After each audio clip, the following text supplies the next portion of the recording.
Honneur à tous. J'espère que vous allez bien et bienvenue sur Fumigène H.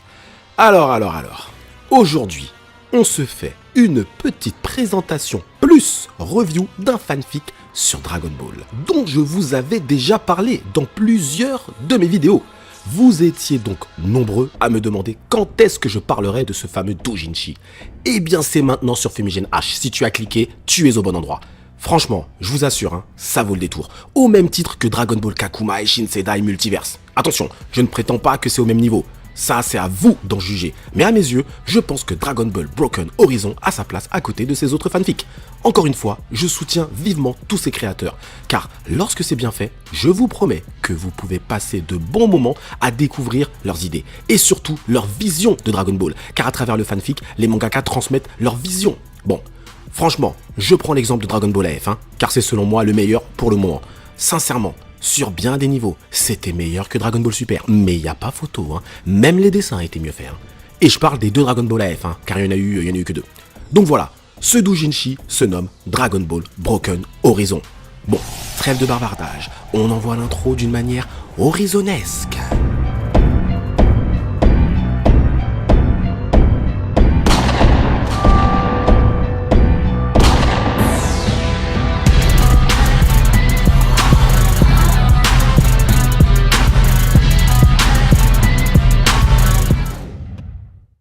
Ok.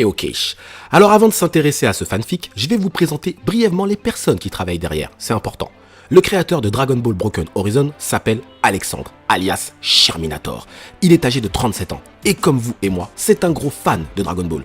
Faut savoir que Charminator n'est pas un débutant. Le gars dessine depuis ses 6 ans. Pendant que vous étiez en train de jouer au football, lui il était en train de dessiner les gars. Attendez, Et il ne dessine pas que du Dragon Ball. Il a fait des dessins sur Albator, et il a même en 2013 participé à un storyboard sur Zelda. Son travail a été remarqué sur la toile. Je vous mettrai d'ailleurs le lien de sa page Facebook, DeviantArt, Insta, etc. En gros, vous arriverez à le retrouver. Ah oui, j'oubliais également, notre ami Charminator a même participé à des couvertures de livres érotiques. Et oui, je sais qu'il y en a qui salivent en voyant ça. Calmez-vous les gars. Bon, je vous informe également que je participe à la création de ce manga. Et oui, je participe au dialogue, mais également au développement du scénario. Et franchement, c'est un véritable plaisir de passer un peu du côté back-office d'un manga. On apprend énormément, c'est très instructif pour moi. Franchement, j'ai adoré et j'adore travailler avec Charminator. Donc voilà, un fanfic dessiné et réalisé par Charminator avec l'aide de votre ami de Fumigène H pour les dialogues. Et j'apporte également des idées d'amélioration au scénario de base. Je pourrais donc plus facilement vous expliquer certains choix scénaristiques, car j'en serai peut-être à l'initiative. Vous savez maintenant qui fait quoi et qui dessine quoi. Alors on passe au préambule. Dragon Ball Broken Horizon, de quoi ça parle? Eh bien on va lire tout ça ensemble. Eh bien 15 ans se sont écoulés depuis la fin du tournoi et la victoire de l'univers 7. Nos héros ont repris leur quotidien. Après plusieurs années d'entraînement, Sangoku n'avait pas maîtrisé l'Ultra Instinct. Il est donc parti demander de l'aide à Whis et Beerus pour maîtriser ce stade. Ils vont donc l'emmener sur une planète lointaine afin de poursuivre son chemin vers la divinité. Whis a placé une barrière de protection afin de ne pas endommager les planètes voisines. Mais cette barrière rend la communication impossible avec le reste de ses amis. Cela fait maintenant 5 ans qu'il est parti et personne ne sait quand il reviendra sur Terre. Sangohan a repris son activité de professeur à l'université, mais il a décidé de poursuivre son entraînement afin de pousser au maximum sa forme ultimate. Il a retrouvé son esprit guerrier, mais ne veut pas suivre la même voie que son père. Il se rend donc régulièrement sur la planète des Kaioshin, afin de développer un style de combat encore jamais vu chez les Saiyans. Il est donc entraîné par le vieux Kaio. Vegeta a décidé, lui, de rester sur Terre. Le fier Saiyan souhaite également se détacher de la ligne tracée par Sangoku par Kakaroto. Il s'occupe de sa fille, Bra. Il semblerait que cette dernière soit très talentueuse au combat. Vegeta lui fait donc subir un entraînement très intensif. Bra détient en elle l'intelligence de sa mère et l'ardeur au combat de son père. Elle maîtrise déjà le SSJ2 et ne compte pas s'arrêter là. Bon déjà, que pouvons-nous dire de ce synopsis? Il est dit que Goku n'avait pas maîtrisé l'Ultra Instinct, c'est normal. Je vous rappelle que les dieux eux-mêmes peuvent passer une éternité sans maîtriser ce style de combat. Malgré que Sangoku soit un génie, il ne peut pas maîtriser ce stade aussi aisément. Il doit subir un long entraînement avec Whis pour parvenir à la maîtrise du Migate no Gokui. Donc s'il y parvient, c'est déjà un exploit, car encore une fois, des Akaishin eux-mêmes n'y arrivent pas. dans toute leur existence. C'est donc bien pensé, hein. Gohan a repris l'entraînement. J'ai envie de dire heureusement. Car la situation de Gohan faisait pitié dans Dragon Ball Super, c'était pas possible, hein. Il s'est fait éliminer par un lapin, je vous le rappelle, hein. Là, c'est quand même mieux pensé, car il est dit que Gohan va suivre un chemin également vers la divinité, mais plutôt avec les Kaioshin. J'ai vraiment hâte de voir le résultat de cet entraînement. Et si on réfléchit bien, ça correspond un peu mieux au personnage de Gohan. Gohan est plus un créateur qu'un destructeur. Il est normal qu'il soit plus proche des Kaioshin plutôt que des Akaishin. Et enfin, on finit par Vegeta, qui a décidé de rester sur Terre et donc de prendre en charge l'entraînement de sa fille, Bra, qui est apparemment très talentueuse, car elle a hérité des qualités physiques de son père et du mental de sa mère. Donc voilà un peu ce qui s'est passé durant ces 15 dernières années. Il était important de faire un résumé, car 15 ans c'est long, mais aussi ça permet de situer le contexte. Après, moi la seule chose que je peux vous dire, c'est que si Alexandre a choisi la durée de 15 ans, ce n'est pas pour rien les gars. Rien n'est fait au hasard dans Dragon Ball Broken Horizon. Bon, on arrive maintenant sur les premières pages. C'est un entraînement entre Goten et Trunks. Ça vous permet direct d'apprécier le style de Charminator et l'intensité qu'il met dans son dessin. Ils sont clairement adultes, hein, Goten et Trunks. Ils sont âgés de 28 et 29 ans à peu près.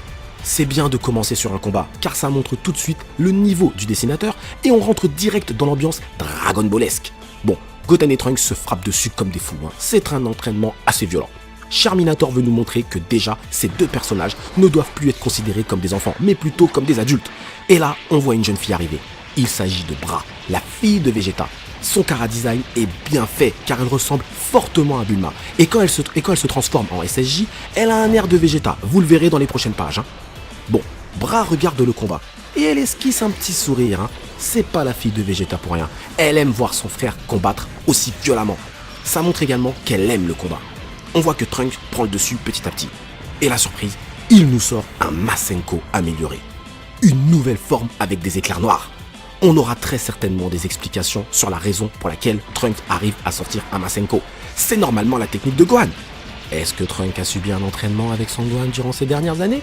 C'est très probable. Mais en tout cas, Goten sera totalement dépassé par cette version 2.0 du Masenko. Le combat se finit donc sur la victoire de Trunks, qui finalement précise qu'il a réduit la puissance de sa dernière attaque, pour ne pas tuer Goten, hein. J'aurais aimé voir un Goten un peu plus combatif et rageux d'avoir perdu, car là, on n'a pas l'impression qu'il soit énervé de sa défaite. Mais bon, peu importe, hein. En tout cas, les choses sont claires. Trunks est toujours plus fort que Goten, et il a subi un apprentissage avec son Gohan, ça me paraît évident, hein. En plus, si on réfléchit bien, après Vegeta, le seul guerrier présent sur Terre assez puissant pour entraîner Trunks, c'était Gohan. Et dans la mesure où Trunks est déjà plus fort que Goten, sa seule manière de progresser était de s'entraîner avec Vegeta ou Gohan. Vegeta s'occupant déjà de Bra, Trunks a logiquement été demandé de l'aide à Gohan-san. Attention, c'est une supposition que je fais bien sûr, mais ça me paraît assez logique, hein. Bon, le combat se finit, et encore une fois, vous remarquerez dans le dessin de Charminator qu'il n'hésite pas à mettre du sang, etc. Il cherche au maximum à montrer la violence des coups et les impacts. Je suis certain que ça va faire plaisir à beaucoup de fans Dragon Ball, hein, car franchement ces dernières années, Dragon Ball s'est vraiment adapté au grand public, hein. On n'a plus trop de sang, hein. Regardez par exemple le prochain film, Broly. Les mecs s'envoient des patates de forain énervés et il n'y a pas une goutte de sang. Donc franchement ça fait plaisir de revenir à du Dragon Ball sanglant. Bref, Bra arrive et elle se permet une petite phrase du style on s'amuse bien les gars ?» Et Goten commence à la taquiner en disant « Bah ok, voilà la fifi à papa alors ». Cette scène nous permet de découvrir le chara-design complet de Bra. Et franchement, Alexandre l'a très bien fait. Sa tenue est franchement super classe. On sent que Alexandre essaye dans son dessin de garder la féminité du personnage, car il lui a fait ce qu'il faut là où il faut. Vous constaterez que son style est très proche de celui d'une BD. Je trouve que ça s'accorde parfaitement avec l'univers Dragon Ball. Tiens d'ailleurs, dites-moi en zone commentaire comment vous trouvez le dessin de Charminator. Ça m'intéresse et ça l'intéressera lui également. Bon, après un petit échange entre Goten et Bra, Goten quitte les lieux et laisse les frères et sœurs discuter entre eux. Et là, on va découvrir un événement capital pour la suite du scénario. On va revenir quelques jours en arrière, lors d'un entraînement entre Bra et son père Vegeta. Il s'est passé quelque chose d'inattendu. La séance avait bien commencé. Enfin, c'était difficile pour Bra, mais elle a l'habitude et sait que son père n'est pas tendre avec elle. A noter qu'il s'entraîne dans une gravité multipliée par 300. C'est le minimum syndical pour notre petit Vegeta, ou plutôt notre papy Vegeta. Bon, Bra n'arrive pas à prendre le dessus sur son père. Elle décide donc de se transformer direct en SSJ2. Cette scène nous permet également de découvrir le visage de Bra en forme SSJ. Un autre détail qui a son importance, c'est que Vegeta, lui, ne se transforme pas. Et c'est bien normal. Faut bien se dire que le Vegeta que nous voyons là a presque 70 ans. Et il est vraiment surpuissant. S'il se transforme en SSJ, il éclate Bra directement, car son SSJ 1 ou 2 est forcément proportionnel à sa force de base. Et vu que sa force de base est monstrueuse, il n'a pas besoin de se transformer en SSJ pour combattre avec Bra, c'est évident. Mais soudainement, Bra commence à ressentir une forte douleur à la poitrine. Elle a du mal à respirer et elle s'effondre sur le sol. On se doute qu'il y a forcément un lien avec la transformation SSJ, car au moment où elle s'est transformée en SSJ, directement, son souffle a commencé, elle a eu le souffle coupé. Et surtout, on comprend mieux pourquoi elle ne s'entraîne plus avec son père, car Goten lui avait posé la question dans les premières pages, souvenez-vous. Elle apprend donc à son frère qu'elle a une maladie. Mais on ne sait rien d'autre pour l'instant, on ne sait pas quelle est cette maladie. Mais la seule chose qu'on sait pour l'instant, c'est que c'est une maladie de cœur. Voilà, tout simplement. Quelques jours après, elle se rend dans le palais de Dende. Et là, on a eu un véritable petit cinéma de la part de Bra, digne de sa mère Bulma. Un exemple parfait de ce que Bulma était capable de faire pour avoir ce qu'elle voulait. Souvenez-vous la scène de la culotte avec Tortue Géniale. Eh bien cette fois-ci c'est Bra. Un joli clin d'œil à Dragon Ball qu'Alexandre nous fait là. Franchement, les puristes apprécieront. C'était hilarant. Bra demande à Dende de toucher sa poitrine pour la soigner. Mais elle ne va pas expliquer à Dende clairement pour quelle raison elle lui demande de toucher sa poitrine. Donc Dende va s'exécuter, mais il va pas trop comprendre pourquoi en fait. Et au bout d'un moment, il va dire bon bah écoute, moi je comprends rien à ton petit jeu, je m'en vais. Et là, il va l'attraper par le col, et là c'est Piccolo qui va arriver et qui va lui fournir une explication. Bah déjà, il va lui expliquer que Dende ne peut guérir que les blessures physiques et il ne peut pas guérir les maladies. Et il va lui donner une explication pour les Dragon Ball, parce que cette dernière va lui demander bah à ce moment-là, je peux utiliser les Dragon Ball ou pas. Il va lui dire que les Dragon Ball sont scellés pour 10 ans. Et oui, il semblerait qu'une concentration d'énergie maléfique s'est créée autour des Dragon Ball. Dende et Piccolo l'ont ressenti. Et pour ne pas prendre de risques, ils ont décidé de les sceller pour 10 ans. Un individu malfaisant tente de s'en emparer. Et son énergie est tellement forte qu'elle se ressent autour des Dragon Ball. Piccolo et Dende espèrent également que Sangoku soit de retour avant l'arrivée de cet ennemi. C'est donc un mystère supplémentaire qui est ajouté au scénario, et ça nous tease un adversaire apparemment très puissant à venir. Et le chapitre se termine sur cette terrible révélation pour Bra.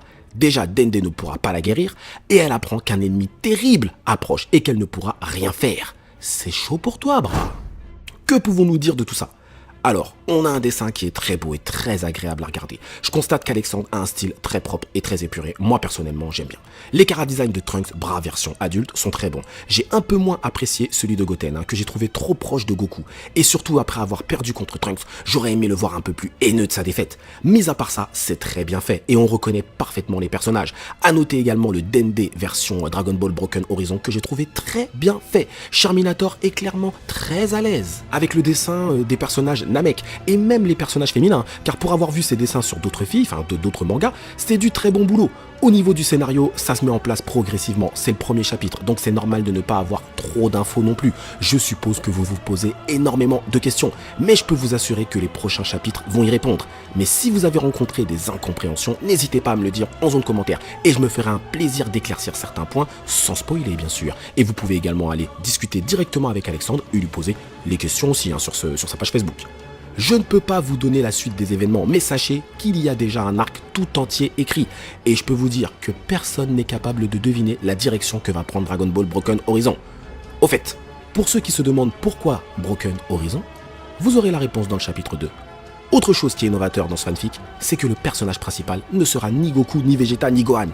Même s'ils vont avoir un rôle important, voire vital, je peux vous assurer que l'histoire ne tourne pas autour d'eux. Attendez, c'est bon, on les voit depuis plus de 20 ans. Il est temps de passer à autre chose. Donc voilà pour ma review, plus présentation de ce premier chapitre de Dragon Ball Broken Horizon. Je vous invite vivement à aller sur la page de Charminator afin de découvrir son travail et d'échanger avec lui. Si vous avez des questions, n'hésitez pas. Bien entendu, je ne pourrai pas spoiler, mais ça, vous vous en doutez.